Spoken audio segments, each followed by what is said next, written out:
Hello po sa inyong lahat dyan mga kababayan. Ngayon po ay punta natin ngayon doon sa Taluytoy para ipakita yung natapos na kahapon. So tingnan nyo ngayon mga kababayan, no?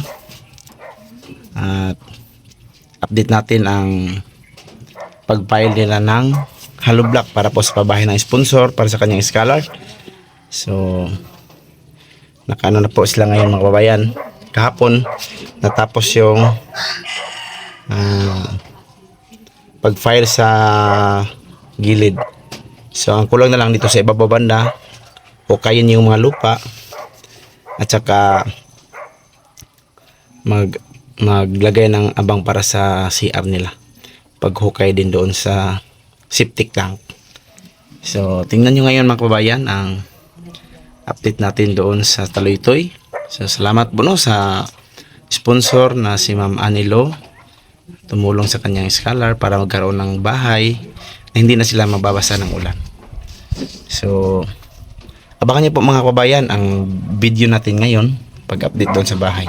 So prepare muna ako mga kababayan, ligo muna tayo para makapunta na tayo doon sa Taluytoy. Magandang araw sa inyong lahat dyan mga kababayan. Ngayon po ay pupunta tayo doon sa Taluytoy para i-update natin yung pabahay ng sponsor para sa kanyang scholar mga kababayan.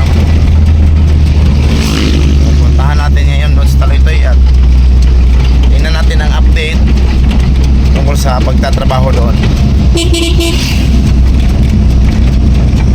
At tingnan natin kung ano na yung natapos ngayon mga kababayan. Abangan nyo po ang video natin mamaya mga kababayan, no, pagdating natin doon sa Taluytoy. Ngayon mga kababayan, nandito na tayo sa Taluytoy sa pinaglagyan ng bahay po, no, ng scholar po ni Ma'am Anilo. So ito na po yung nagawa nila mga kababayan, no. Yan. So nakafile na sila. Ito po yung main door mga kababayan. Dito po yung main door. So, tapos siguro dito yung door pa exit. Tapos yung CR mga kababayan, dyan po yung nilagay ang CR sa gilid. Dyan banda yung CR. Tapos lagyan ng pultahan na balidugtong lang siya sa bahay na nila sa Manta, para hindi na sila lalabas para mag CR, para maligo. So dito na sa loob mismo ng bahay sila dadaan. Lagyan ng door dito, lagyan ng pintuan dito papunta sa CR. Diyan ang yung septic. Ayun.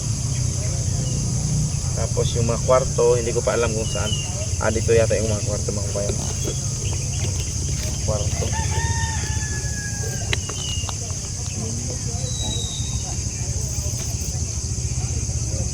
So ito po yung hinukay nila mga kabayan, no?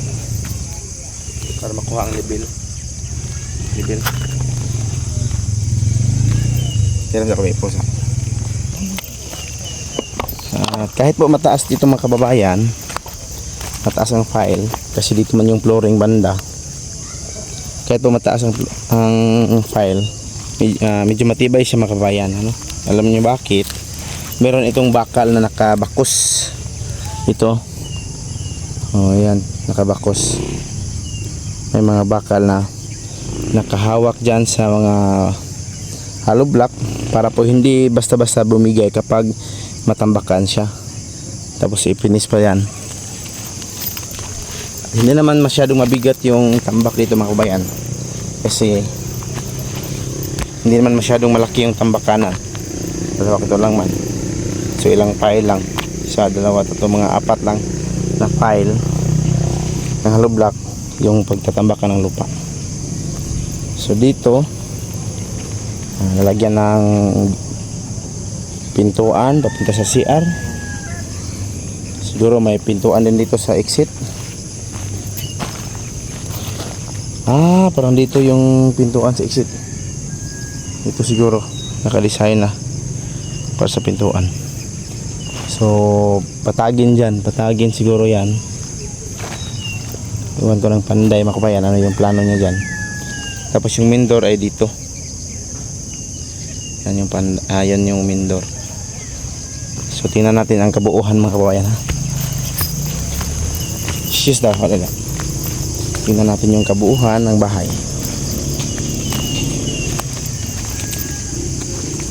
Mga kababayan ha. So ayun. Yun po yung kabuuhan ng bahay na ginawa. Ay, daming mga amigas. Ang sakit.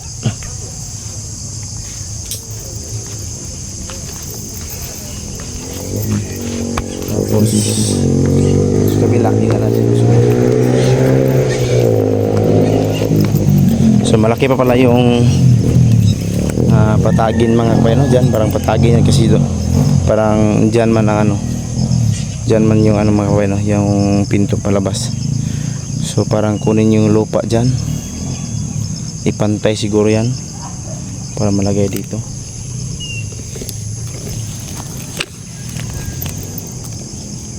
So yan mga kabayan.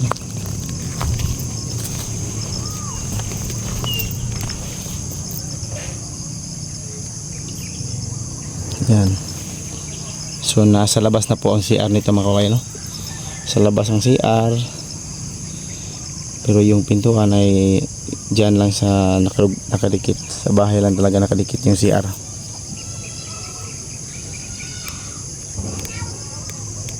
So yan.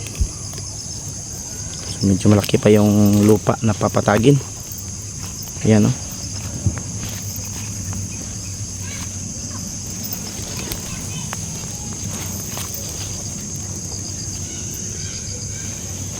So ngayon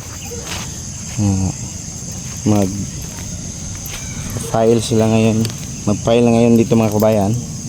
Dito banda. Pagkatapos abang naman ng pintuan patungo sa CR. At maghukay po ng septic tank para sa CR. Dyan banda. Dyan banda mga kabayan.